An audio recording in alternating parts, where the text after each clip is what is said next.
আপনি কি গরুর খামার শুরু করতে চান, কিন্তু বুঝে উঠতে পারছেন না কোনো জাতের গরু দিয়ে শুরু করবেন? তাহলে এই ভিডিওটি আপনার জন্য। বাংলাদেশে গরুর খামার একটি লাভজনক ব্যবসা।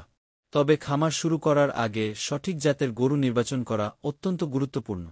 আজ আমরা জানব কোনো জাতের বাছুর গরু দিয়ে খামার শুরু করলে সবচেয়ে লাভবান হওয়া যায়। সেরা জাতগুলোর তালিকা ও বৈশিষ্ট্য। ১. হোলস্টেইন ফ্রিজিয়ান। উৎপত্তি নেদারল্যান্ডস। বিশেষত্ব প্রতিদিন 2.5 থেকে 3.5 লিটার পর্যন্ত দুধ দেয়। দুধ উৎপাদনের জন্য সেরা জাত। ২.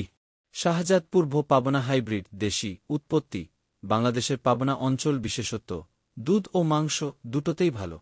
রোগ প্রতিরোধ ক্ষমতা বেশি, পরিবেশের সঙ্গে খাপ খাওয়াতে পারে সহজে। ৩. সিন্ধি। উৎপত্তি পাকিস্তান। বিশেষত্ব দুধের পরিমাণ মাঝারি, কিন্তু গরম সহ্য করতে পারে এবং রোগ প্রতিরোধ শক্তি বেশি। লোকস্ট মেইনটেন্যান্সের জন্য উপযুক্ত। ৪. জার্সি। উৎপত্তি যুক্তরাজ্য। বিশেষত্ব দুধে ফ্যাট বেশি, সহজে পালনের সুবিধা। যারা ছোট পরিসরে খামার করতে চান তাদের জন্য আদর্শ। ৫. হোলস্টেইন জার্সি ক্রস। বিশেষত্ব দুধ উৎপাদন ভালো, গরম সহ্য করে এবং পালনে খরচ কম।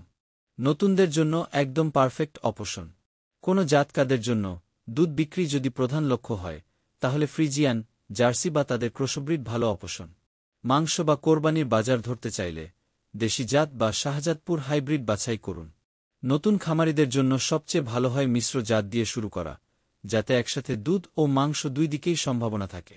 শেষ কথা, খামার শুরুর আগে ভালোভাবে পরিকল্পনা করুন, বাজার বিশ্লেষণ করুন, আর উপযুক্ত জাত বেছে নিয়ে ধীরে ধীরে এগিয়ে যান। সঠিক সিদ্ধান্তই আপনাকে খামার ব্যবসায় সফলতা এনে দেবে।